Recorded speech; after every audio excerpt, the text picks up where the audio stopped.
નમસ્કાર, હું છું પ્રિયા અને તમે જોઈ રહ્યા છો જનતા કી જાણકારી ન્યૂઝ। નજર કરીએ આજના સમાચાર। સુરેન્દ્રનગર ભાજપના નમો કમલમ કાર્યાલય ખાતે જી રામજી યોજના અંગે જનજાગૃતિ લાવવા એક મહત્વપૂર્ણ પ્રેસ કોન્ફરન્સ યોજાઈ હતી। આ કાર્યક્રમ સુરેન્દ્રનગરના લોકસભા સાંસદ ચંદુભાઈ શિહોરાની અધ્યક્ષતામાં યોજાયો હતો। કાર્યક્રમનો મુખ્ય ઉદ્દેશ સરકારી યોજનાઓની માહિતી છેવાડાના માનવી સુધી પહોંચાડવાનો અને જી રામજી બિલના ફાયદાઓ અંગે વિસ્તૃત સમજ આપવાનો હતો। સાંસદ ચંદુભાઈ શિહોરાએ જણાવ્યું કે જી રામજી યોજના એ મનરેગાની આધુનિક અને વિસ્તૃત આવૃત્તિ છે, જેનો મુખ્ય હેતુ ગ્રામ્ય વિસ્તારોમાં થતી કામગીરીમાં પારદર્શિતા લાવવાનો છે। હવે તમામ કામગીરી ડિજિટલ માધ્યમથી ગ્રામ પંચાયતો દ્વારા કરવામાં આવશે, જેના કારણે વચેટિયાઓની ભૂમિકા ઓછી થશે અને ભ્રષ્ટાચાર પર અસરકારક રીતે નિયંત્રણ લાવી શકાશે। તેમણે વધુમાં જણાવ્યું કે અગાઉ શ્રમિકોને મનરેગા હેઠળ વર્ષમાં 100 દિવસની રોજગારી મળતી હતી, જ્યારે જી રામજી યોજના અમલમાં આવ્યા બાદ આ મર્યાદા વધારીને 125 દિવસ કરવામાં આવી છે। આ વધારાથી ગ્રામીણ પરિવારોની આર્થિક સ્થિતિમાં નોંધપાત્ર સુધારો થવાની આશા છે।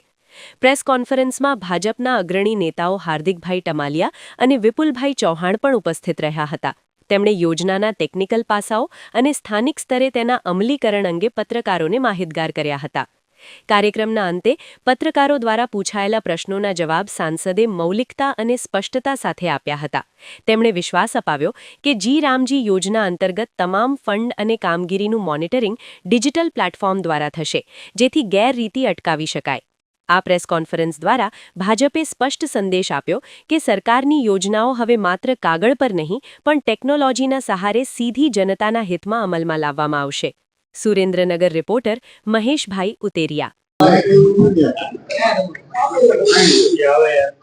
યોજનાના લોકોને ફાયદા થશે અને શું આ નથી લોકોને આગામી દિવસોમાં રોજગારી કઈ રીતે મળે? આપણે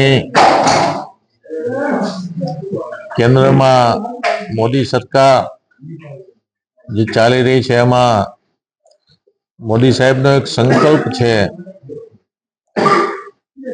કે મારા દેશનો પૈસો યોગ્ય જગ્યાએ વપરાય, પૈસાનું યોગ્ય રીતે એની વિવિધ યોજનાઓ દ્વારા અમલીકરણ થાય અને ક્યાંય પણ ભ્રષ્ટાચારનો અવકાશ ન રહે, એના માટે આ જી રામજી યોજના અમલમાં આવી છે। ગત સત્રમાં જ આનું બિલ પાસ થયું છે, ત્યારે મને કહેતા આનંદ થાય કે અગાઉની જે મનરેગા યોજના હતી એ મનરેગા યોજનામાં 100 દિવસની ગેરંટી હતી। આ જી રામજીની યોજનામાં 125 દિવસની ગેરંટી આપવામાં આવી છે અને ગ્રામ પંચાયત દ્વારા જ એના પ્લાન નકશાઓ બનાવવામાં આવશે। ગ્રામ પંચાયત આ યોજનાઓ બનાવશે અને આ યોજનાઓ દ્વારા જે જોબ કાર્ડ બનાવવાના છે ગ્રામ પંચાયતે બનાવવાના છે। યોજનાઓનું જ્યારે કામ ચાલુ થાય ત્યારે દરરોજની ડિજિટલ હાજરી, એમાં રોજે રોજ કેટલા મજૂરો કામ કરી રહ્યા છે એની ડિજિટલ હાજરી પૂરવામાં આવશે, જેથી કરીને રોજે રોજના મજૂરોમાં પણ ક્યાંય પહેલા અગાઉ ગોટાળા થતા આટલા મજૂર છે આટલા નથી, પણ હવે રોજે રોજના મજૂર આટલા જ આવે છે એની પણ ચોક્કસ માહિતી સરકારને મળશે।